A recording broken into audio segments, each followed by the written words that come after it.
Existe uma verdade que quase ninguém aceita: Deus não mantém você pobre. Sua própria mente mantém. E enquanto você continuar acreditando que sua escassez é um teste divino, um atraso cósmico ou uma injustiça espiritual, continuará delegando poder ao lado errado. Você pode rezar, pode estudar, pode trabalhar até a exaustão. Mas se o padrão dominante na sua mente for medo, dúvida ou sobrevivência, é isso que será executado. Hoje eu vou expor o erro invisível que sustenta ciclos de escassez em pessoas ambiciosas, justamente aquelas que acham que estão fazendo tudo certo. E quando você enxergar esse padrão, algo desconfortável vai acontecer.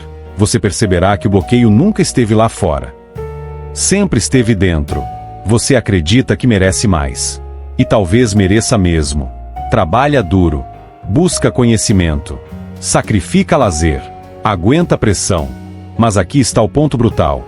O universo não opera por mérito moral. Ele opera por padrão mental dominante. Merecimento é um conceito emocional. Riqueza é uma consequência estrutural. Quando você repete "eu mereço prosperar", mas no fundo sente insegurança financeira, medo de arriscar ou culpa por querer mais, o que está sendo gravado não é o discurso. É a emoção. O subconsciente não executa aquilo que você declara com os lábios. Ele executa aquilo que você confirma com sensação repetida. E existe um perigo invisível nisso. A crença no merecimento cria passividade elegante. Você trabalha esperando reconhecimento. Espera recompensa proporcional ao esforço. Espera que sua integridade seja vista pelo universo. Mas o mecanismo não responde a caráter. Responde a comando. Napoleão Hill jamais ensinou que esforço isolado gera riqueza. Ele ensinou que pensamento organizado, desejo ardente e repetição estruturada criam atração estratégica de resultados. Não há nada ali sobre compaixão divina distribuindo fortuna por justiça emocional. Se essa afirmação causa desconforto, ótimo. Desconforto é sinal de reorganização mental. E se esse vídeo já está confrontando uma crença antiga sua, deixe um comentário agora com a palavra comando. Isso não é para me agradar. É para marcar o momento em que você decidiu parar de depender de merecimento e começar a operar por estrutura. Porque enquanto você espera ser recompensado, alguém que decidiu comandar já está executando resultados. Agora vamos entrar em território ainda mais sensível. A sua fé pode estar criando exatamente aquilo que você diz querer evitar. Existe uma diferença brutal entre fé estratégica e fé emocional. A fé emocional nasce do medo. Ela pede ajuda porque teme perder. Ela busca socorro porque sente carência. Ela ora com tensão, ansiedade e urgência desesperada. E o que o subconsciente registra não é o pedido. É a vibração dominante, medo de escassez. Você pode repetir 1000 vezes que deseja prosperidade. Mas se cada repetição vier carregada de insegurança financeira, preocupação com contas, comparação com outros ou sensação de atraso, a mensagem real enviada para o sistema interno é clara: escassez é o estado atual.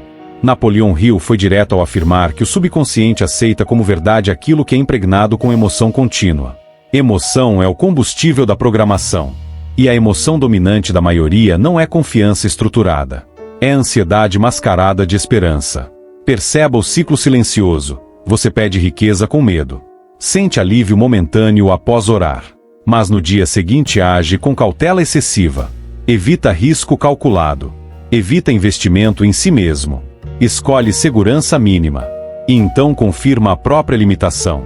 Não é falta de fé. É fé mal direcionada. E aqui está a pergunta que poucos têm coragem de fazer. Quando você pede mais dinheiro, o que realmente sente? Expansão ou medo de continuar sem ele? Se essa pergunta te fez parar por alguns segundos, é porque algo está sendo revelado. E revelação é sempre o primeiro passo para quebrar um padrão. Agora prepare-se para reorganizar completamente a sua interpretação. Quando Napoleão Hill falava sobre inteligência infinita, muitos interpretaram isso como uma entidade externa distribuindo oportunidades. Mas o que ele realmente descrevia era a capacidade do subconsciente de se conectar com padrões, ideias, soluções e oportunidades compatíveis com o pensamento dominante. Não é intervenção sobrenatural. É sintonia mental estratégica. A mente humana funciona como um filtro poderoso.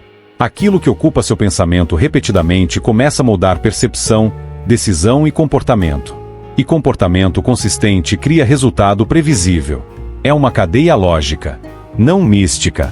Hill deixou claro que o pensamento, quando carregado de emoção e repetição organizada, influencia diretamente a forma como você se posiciona diante das oportunidades.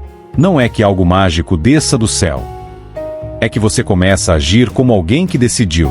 E isso muda tudo.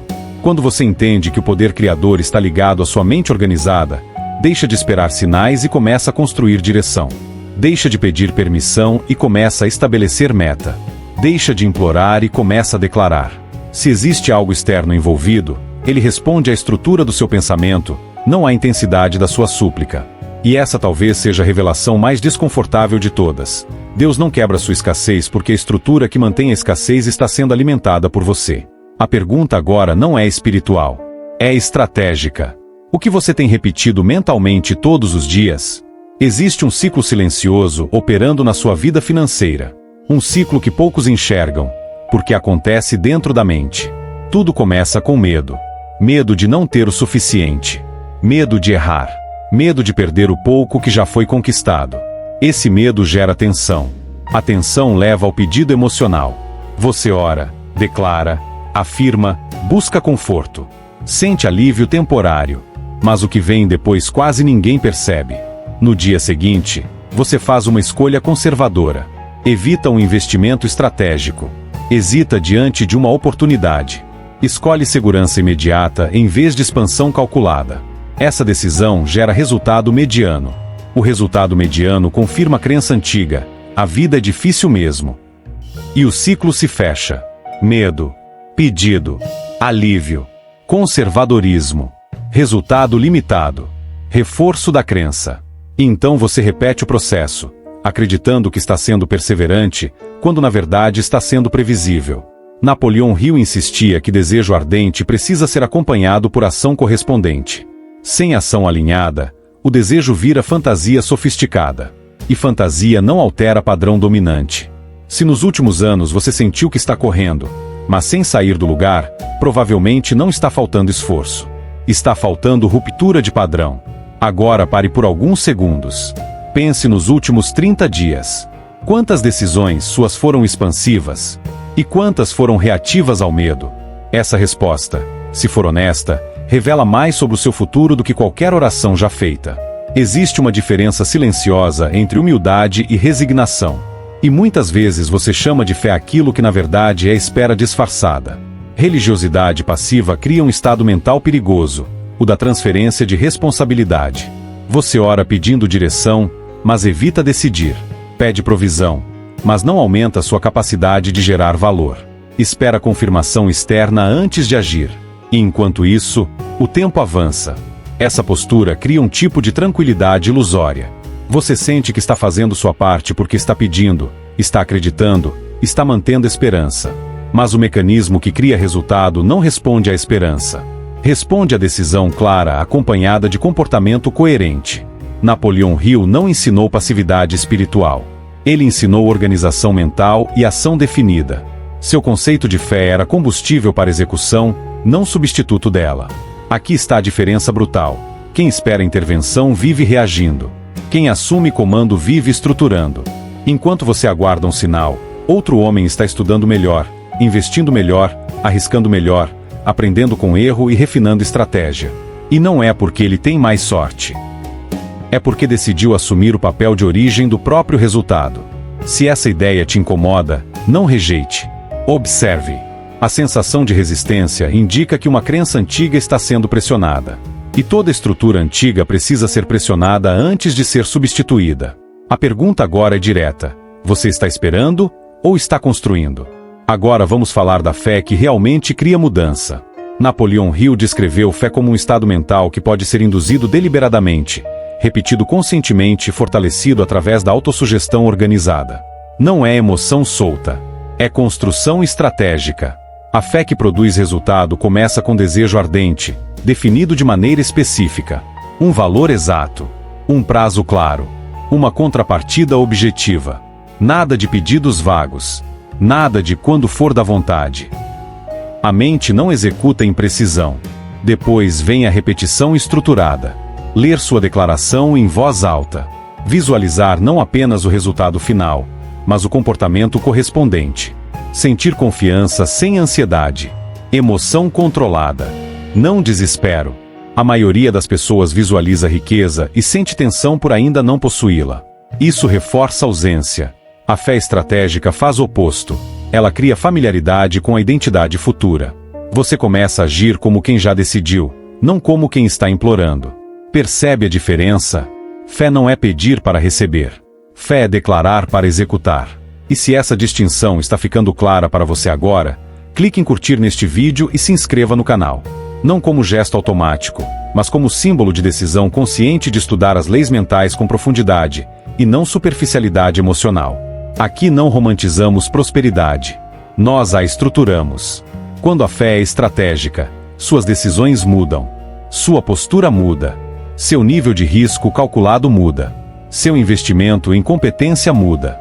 E quando o comportamento muda, resultado se reorganiza. Não por milagre, por coerência. A questão não é se você acredita. A questão é, você estruturou sua crença. Agora vem o teste que quase ninguém tem coragem de fazer. Esqueça o que você declara. Esqueça o que você sente durante a oração. Esqueça a intensidade do seu desejo. Observe apenas suas decisões nos últimos 30 dias. Foi um mês de expansão ou de preservação? Você investiu em conhecimento de alto nível ou escolheu economizar justamente onde mais precisava crescer? Assumiu risco calculado ou preferiu conforto previsível? Procurou oportunidades maiores ou continuou orbitando ambientes pequenos onde se sente seguro? O padrão dominante da sua vida não é revelado nas promessas que você faz. Ele é revelado no risco que você aceita assumir. Se sua fé realmente estivesse direcionada à abundância, seu comportamento carregaria pequenas evidências disso diariamente. Ações silenciosas, movimentos estratégicos, ajustes de postura, conversas diferentes, decisões mais ousadas, não imprudentes, mas ousadas. Escassez mental sempre busca manter território. Abundância mental busca expandir território. E não importa quantas vezes você tenha pedido mudança. Se o seu comportamento permaneceu defensivo, seu subconsciente interpretou seu estado como sobrevivência. E sobrevivência nunca cria riqueza exponencial. Apenas mantém estabilidade mínima. Seja honesto agora. Seus últimos 30 dias confirmam uma mente de construtor ou de preservador? Essa resposta pode doer, mas ela é mais reveladora do que qualquer sinal externo que você esteja esperando. Porque no final, o universo não responde ao que você espera receber. Responde ao que você está disposto a se tornar. Quem ignora esta lei passa a vida pedindo libertação enquanto fortalece a própria prisão. Reza por provisão, mas mantém mentalidade de sobrevivência. Declara fé, mas decide com medo. E o resultado inevitável é uma existência financeiramente estável suficiente para justificar esperança, ilimitado o suficiente para nunca romper o teto invisível. A escassez não é quebrada porque continua sendo alimentada. Não por Deus, pela identidade. Agora, se realmente compreendeste o poder desta lei, responde-me isto. Poucos veem além das aparências. Serás um deles. Existe algo invisível que antecede toda prosperidade. Não é dinheiro. Não é oportunidade. Não é milagre. Ele nasce silencioso, cresce na repetição e governa o tempo sem pedir permissão. Ele pode multiplicar riqueza ou perpetuar carência. Quando fortalecido com decisão, reorganiza caminhos. Quando reforçado com medo, protege limites. Pista verdadeira. Ele é construído diariamente, escolha após escolha. Pista falsa. Ele depende de aprovação externa para existir. O que é? Começa como pensamento. Consolida-se como crença. Transforma-se em identidade. E a identidade torna-se destino. Se você ainda espera que algo externo quebre seu ciclo, continuará orbitando o mesmo nível. Mas se compreender que o padrão mental dominante é a origem real do resultado, assume o único poder que sempre esteve disponível. A resposta revela mais do que entendimento. Revela maturidade estratégica. Deixe sua resposta nos comentários, e veremos quem realmente compreendeu o que Napoleão Hill ensinou além das frases populares. Poucos ousam responder, e menos ainda acertam. A resposta certa revela consciência. A errada revela dependência. Qual escolherás?